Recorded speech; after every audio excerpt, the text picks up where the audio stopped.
दुर्गा सप्तशती पहला अध्याय।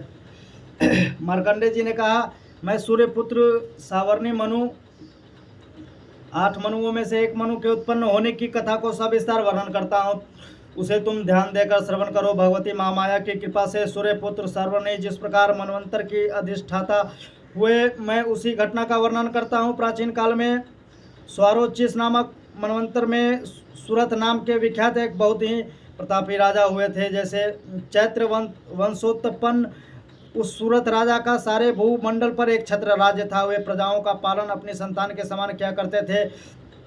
तिस पर भी कोल विंध्वंसनी नामक क्षत्रिय उनसे द्वेष करने लगे। राजा सूरत की दंड व्यवस्था अत्यंत कठोर थी। अपने विपक्षियों के साथ राजा सूरत ने भीषण संग्राम किया। यद्यपि कोल विंध्वंसनी क्षत्रियों की संख्या अल्प ही थी, किंतु विजय लाभ उन्हीं लोगों को मिला। विरोधियों द्वारा पराजित होकर राजा सूरत अपनी राजधानी में वापस लौट आया और अपने देश तक ही अपने राज्य की सीमा निर्धारित कर दी। इससे अधिक वे अपने राज्य का विस्तार न कर सके, बल्कि पहले से शासित भूमि भी उन्हें छोड़नी पड़ी। अपनी हार मान लेने पर भी शत्रुओं ने उनका पीछा नहीं छोड़ा और राजा सूरत पर पुनः आक्रमण कर दिया। राजा सूरत का युद्ध के कारण सैन्य बल क्षीण हो चुका था, इसलिए उनके विश्वस्त मंत्रियों ने ही कुचक्र रचकर सूरत के संपूर्ण राज्य को हस्तगत कर लिया। राजा में अब राजश्री न थी, इसलिए वह अकेले ही अश्वारूढ़ होकर मृग्या के बहाने घोर जंगल में पलायित हो गए। वन में पहुंचकर राजा सूरत ने विश्व प्रवर मेधा ऋषि के आश्रम देखा। मुनि के आश्रम में अनेक नरभक्षी एवं मांसाहारी हिंसक पशु अपनी स्वाभाविक हिंसा वृत्ति को त्याग कर शांत भाव से विचर रहे थे। मनु की शिष्य मंडली ने से उस आश्रम तथा उस प्रांत का सौंदर्य मुखरित हो रहा था। आश्रम में आए हुए राजा सूरत की मुनि ने अवभगत की। कुछ दिन तक राजा सूरत भी मुनि के आश्रम में रहकर विहार करते थे। एक बार मोहमाया से ग्रसित होकर राजा सूरत अपने मन में सोचने लगा, मेरे पूर्वजों द्वारा अधिकृत नगर आज मुझसे वियुक्त होकर खंडहर सा हो रहा है। मेरे विश्वासघाती कर्मचारी न जाने उस नगर की रक्षा करते होंगे या नहीं। अपने शरीर से निरंतर मद बहाने वाला मेरा मदमंतर हाथी आज न जाने किस स्थिति में होगा। जो लोग मेरी कृपा दृष्टि के आकांक्षी धन और भोजन प्राप्त करने के लिए सदैव तत्पर रहकर मेरा अनुसरण किया करते थे, वे ही लोग मुझ अब निश्चित रूप से अन्य राजाओं के मुखापेक्षी होंगे। उन सभी लोगों के द्वारा मेरे धन पर दुरुपयोग हो रहा होगा, मेरे धन का दुरुपयोग हो रहा होगा, इसमें कोई संदेह नहीं है। इस प्रकार अनेक कुतर्क राजा के मन में उठ रहे थे। एक दिन मेधा मुनि ने आश्रम के समीप एक वैश्य को देखकर राजा ने उसे पूछा, भाई तुम कौन हो? तुम्हारे यहाँ आने का क्या प्रयोजन है? तुम तो देखने में बहुत ही व्यग्र और अनमने से जान पड़ रहे हो। राजा की इस सहानुभूतिपूर्ण वचन सुनकर उस वैश्य ने राजा को प्रणाम किया और विनीत होकर बोला। वैश्य ने राजा से कहा, राजन, मैं संपन्न कुल में उत्पन्न वैश्य जाति का मनुष्य हूँ। मेरा नाम समाधि है। धन लोलुप स्त्री पुत्रों ने अपने स्वार्थ साधन के लिए मुझे घर से बाहर निकाल दिया। इस समय मैं स्त्री पुत्र और धन विहीन हो गया हूँ। मेरे अपने प्रियजनों ने ही मेरे धन का हरण करके मुझे उस धन के लिए अनधिकारी ठहराया है। इससे क्षुब्ध होकर धन का परित्याग कर वन में चला आया हूँ। इस समय मेरे मन में उन्हीं कुटुंबियों के प्रति चिंता हो रही है। वे सब न जाने इस समय किस परिस्थिति में होंगे। वे लोग घर में सकुशल हैं या नहीं, मुझे इन सब बातों का कोई ज्ञान नहीं है। मैं सोच रहा हूँ वे मेरे पुत्र कैसे हैं, उन्हें सज्जन कहा जाए या दुर्जन। वैश्य की बात सुनकर राजा ने उससे पूछा, जिन प्रियजनों ने धन लिप्सा के कारण तुम्हें घर से निष्कासित कर दिया, उन स्वार्थपरायण स्वजनों के ऊपर तुम्हारी इतनी गाढ़ी ममता क्यों है? वैश्य राजा ने बोला, आपका यह प्रश्न उचित ही है। मेरा मन उन स्वार्थी कुटुंबियों की ममता छोड़ने को तैयार नहीं है। अब आप ही बतलाइए मैं क्या करूं? धन लोलुपता के कारण परिवार के सदस्यों ने मेरी यह दुर्दशा की है। यह उन लोगों के प्रति मेरे मन में ममत्व की भावना है। हे महानुभाव, इतना जानते हुए भी न जाने क्यों मेरे मन में उन स्वार्थी लोगों के प्रति ममता बनी हुई है। इसके रहस्य को जानने की इच्छा रखते हुए भी इसे मैं नहीं समझ पा रहा हूँ। उन लोगों के विरह से कातर होकर मैं आहें भर रहा हूँ, जिसके फलस्वरूप मेरे मन में उथल पुथल मची हुई है। कुटुंबियों का मुझसे कुछ भी लगाव नहीं है, फिर भी मेरा मन उन लोगों के लिए संतप्त है। समझ में नहीं आता मैं क्या करूं। मार्कंडेय जी ने कहा, हे ब्राह्मण, इस वार्ता की समाप्ति के बाद ही सूरत और समाधि नामक वैश्य एक साथ ही मेधा मुनि के सम्मुख उपस्थित हुए।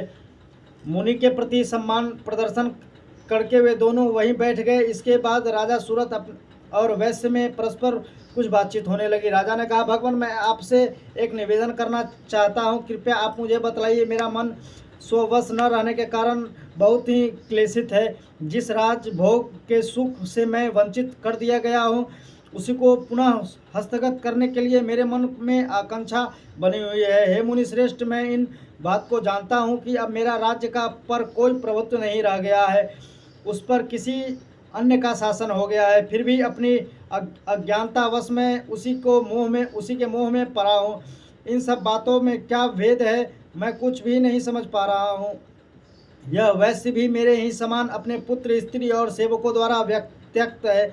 ऐसा जानते हुए भी यह वैश्य अभी तक अपने कुटुंबियों के मोह में ग्रस्त है। अतएव हम दोनों का मन इन सब बातों से बहुत ही खिन्न है। मेरा मन अभी भी भ्रमित हो रहा है। हे महाभाग, इन हम दोनों में जो प्रेम प्रवाहित हो रहा है वह क्या वस्तु है? हम दोनों में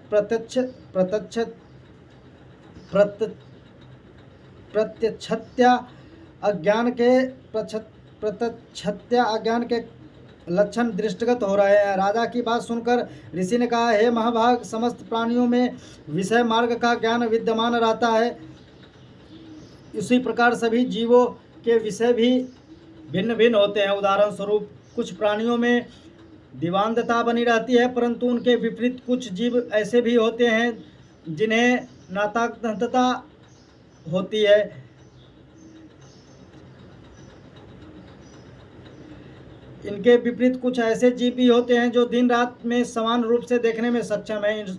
यह बात बिल्कुल सत्य है कि समस्त प्राणियों में मनुष्य अधिकतर विवेकशील प्राणी माना जाता है, परंतु विवेकशीलता की यह बात केवल मानव वर्ग में ही नहीं अपितु पशु पक्षी एवं मृग आदि में भी पाई जाती है। पशु पक्षी और हिरण आदि जीवों के अनुरूप ही मानव बुद्धि भी होती है। जिस प्रकार मानवों में समझदारी का भाव होता है, उसी प्रकार हिरण आदि जीवों में भी होता है। इसके साथ ही अन्य बातों में भी इन दोनों वर्गों में अनेक समानताएं होती है। उदाहरण के रूप में तुम अपने पक्षियों को ही ले लो। हे स्वयं भूखे रहकर अपने बच्चों को के चुंगल में अन्न का कण डालकर उन्हें चुगाते हैं। हे राजन, क्या तुम्हें नहीं मालूम कि ये मनुष्य समझदार होकर भी लोभवश अपने किए हुए उपकार के बदले में उपकृत होने के लिए पुत्र की इच्छा करते हैं? इन सब में समझदारी होते हुए भी वे संसार की स्थिति को बनाए रखने वाली महामाया भगवती के प्रभाव द्वारा मोह रूपी भ्रमण में डाल दिए जाते हैं और उसी में वे जीव अनिर्निश डूबते उतरते रहते हैं। अतः इसमें आश्चर्य की बात नहीं है। जग नियंता विष्णु भगवान की योग निद्रा रूपनी महामाया द्वारा ही यह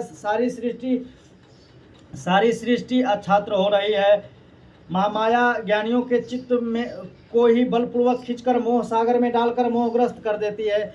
इस चराचर सृष्टि में की करती महामाया ही है। जब वे प्रसन्न होती है तो मनुष्य के उद्धार के लिए मुक्ति लाभ का वर देती है। वे ही परविद्या, संसार बंधन और मोह माया उत्पन्न कारिणी सनातनी देवी है तथा समस्त देवों की अधिष्ठात्री है। इतना सुनकर राजा ने प्रश्न किया, भगवान, जिन्हें आप महामाया कह रहे हैं वे कौन सी देवी है? हे ब्राह्मण, उनका प्रादुर्भाव किस प्रकार है? उनके क्या क्या चरित्र हैं? हे ब्रह्मविदों में मुनिश्रेष्ठ, उन देवी की कथाओं को मैं अपने मुख से सुनना चाहता हूँ। ऐसा सुनकर ऋषि ने कहा, हे राजन, उन देवी का स्वरूप वास्तव में नित्य और सनातन है। संपूर्ण विश्व उन्हीं का स्वरूप मात्र है और वे ही महामाया देवी चराचर सृष्टि के सभी प्राणियों में परिव्याप्त हैं। उनकी उत्पत्ति के अनेक कारण हैं। वह आख्यान मैं तुम्हें सुनाता हूँ। जब वे अवतरित होती हैं उस समय लोक में उनका अवतार लेना कहा जाता है। प्रलय काल में जब निखिल ब्रह्मांड महासागर में लय हो रहा था, तब सभी जीवों के पालक भगवान विष्णु शेष शैया पर योग निद्रा विभूत हो रहे थे। उसी समय उनके कानों की मैल से दो भीषण दानवों की उत्पत्ति हुए। वे दोनों बलवान दानव मधु और कैटभ नाम से जगत में अभिहित हुए। जन्म लेने के तत्काल बाद ही वे दोनों दैत्य सृष्टिकर्ता ब्रह्मा जी का वध करने के लिए उद्यत हुए। उस समय ब्रह्मा जी भगवान विष्णु के नाभि कमल में स्थित थे। उन दैत्यों को अपने वध के लिए तत्पर देखकर उनसे रक्षा के लिए ब्रह्मा जी ने भगवान विष्णु के नेत्रों में स्थित योग निद्रा की स्तुति करना प्रारंभ किया। भगवान की यह अमोघ शक्ति ही जगधात्री, विश्व की अधिष्ठात्री, संसार की पालन करती और संहार करती मानी गई है। उन्हीं महामाया भगवती की ब्रह्मा जी आराधना करने लगे। ब्रह्मा जी ने कहा, हे देवी, तुम ही स्वाहा स्वधा और वष्टकार हो। स्वर भी तुम्हारे ही रूप से निहित है। तुम ही प्राणदायिनी अमृत स्वरूपा हो, नित्य अक्षर प्रणव हो। मैं आकार, उकार और मकार, इन तीनों मात्राओं में तुम्हारी ही अवस्थिति है। इन तीनों मात्राओं से भिन्न जो बिंदु रूपा नित्य अर्धमात्रा है, जिसका विशेष रूप से उच्चारण नहीं हो सकता है, वह भी तुम ही हो।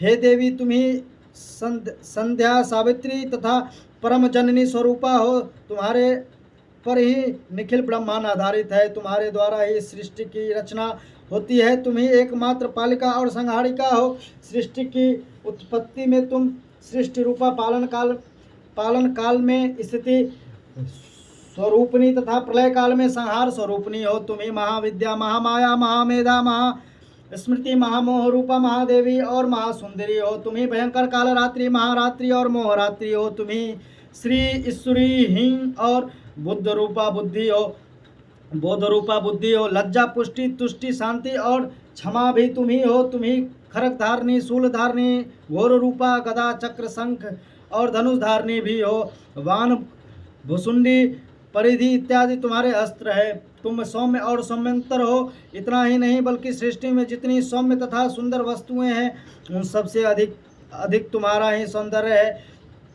परा एवं अपरा, इन दोनों विद्याओं के परे रहने वाली परमेश्वरी, मैं तुम्हें भी तुम ही हो। हे देवी, विश्व की संपूर्ण सत असत वस्तुओं में पाई जाने वाली शक्ति भी तुम ही हो। अतएव तुम्हारी स्तुति अवर्ण्य है। संपूर्ण जगत के रचयिता, पालक और संहारक भगवान विष्णु को भी जब तुमने निद्रा विभूत कर दिया, तब तुम्हारी स्तुति करने में सक्षम इस ब्रह्मांड में कौन है। मेरे सहित भगवान शंकर तथा विष्णु को भी शरीर धारण करने के लिए तुम्ही ने प्रेरित किया है। अतएव तुम्हारी स्तुति भी सभी असमर्थ है। हे देवी, तुम तो अपने इस उदार प्रभावों के कारण ही प्रशंसित हो। इन दोनों अपराजेय दानवों को तुम विमुद्ध करके भगवान विष्णु की निद्रा भंग कर दो। इसके साथ ही साथ भगवान के अंतर्मन में मधु और कैटभ नामक असुरों के वध की प्रेरणा भी उत्पन्न कर दो। ऋषि ने कहा, हे राजन, जिस समय ब्रह्मा जी ने भगवान विष्णु की निद्रा भंग के निमित्त उस तमोगुण के अधिष्ठात्री देवी की स्तुति की, उसी समय वे महामाया भगवान के नेत्र, मुख, नासिका, बाहु, हृदय और वक्षस्थल से निहित होकर अव्यक्त जन्मा ब्रह्मा जी के सामने प्रकट हो गए। योग निद्रा के विमुक्त होकर जगन्नेता भगवान जनार्दन उस एकार्णव के जल में शेष सैया से जागृत हो उठे। निद्रा रहित होते ही भगवान ने उस दोनों दानवों को देखा। उन दोनों के दुराचारी दैत्य मधु और कैटभ अत्यंत पराक्रमी और शक्तिशाली है। उन दोनों को की क्रोधयुक्त आंखें मानो ब्रह्मा जी को निगल जाती है। ऐसी स्थिति में भगवान विष्णु ने दोनों महापराक्रमी दानवों के साथ 5000 वर्षों तक निरंतर वायु युद्ध हुआ। वे दोनों ही दैत्य के मद में मत्त हो रहे थे। महामाया ने दोनों दैत्यों को अपने प्रभाव से मोहग्रस्त कर दिया था। एतदर्थ उन दोनों असुरों ने मोह मुक्त होकर भगवान विष्णु से कहा, हम लोग तुम्हारी वीरता से अत्यंत प्रसन्न है। तुम हम लोगों से अपना इच्छित वर मांग लो। दैत्यों के बात सुनकर भगवान बोले, यदि तुम दोनों मेरे ऊपर प्रसन्न हो तो मैं यही चाहता हूँ कि तुम लोगों की मृत्यु मेरे ही हाथ हो। इससे अतिरिक्त मुझे किसी अन्य वरदान पाने की लालसा नहीं है। तब ऋषि ने कहा, जब उन राक्षसों ने मोहग्रस्त होकर समस्त भूतल को जलपूर्ण समझा, तब भगवान ने कहा मेरा वध किसी सूखे स्थल में करो। इसके बाद ऋषि बोले, शंख, चक्र, गदा और पद्मधारी भगवान विष्णु ने तथास्तु कहकर उन दोनों दैत्यों के मस्तक को अपने जांघों पर रखकर सुदर्शन चक्र द्वारा काट दिया। यह महामाया देवी ब्रह्मा जी की स्तुति में प्रसन्न होकर स्वयं ही उत्पन्न हुई थी। अब मैं तुमसे उसके प्रभाव के महत्व का वर्णन करता हूँ। बोलिए प्रेम से माँ अम्बे की, माँ जगदम्बे की, माँ दुर्गा की, माँ काली की, माँ चित्रघंटा की, माँ स्कंद माता की। जय माता दी। चलिए रखिए सर, अब चलते हैं आगे। आगे कहाँ जाना है?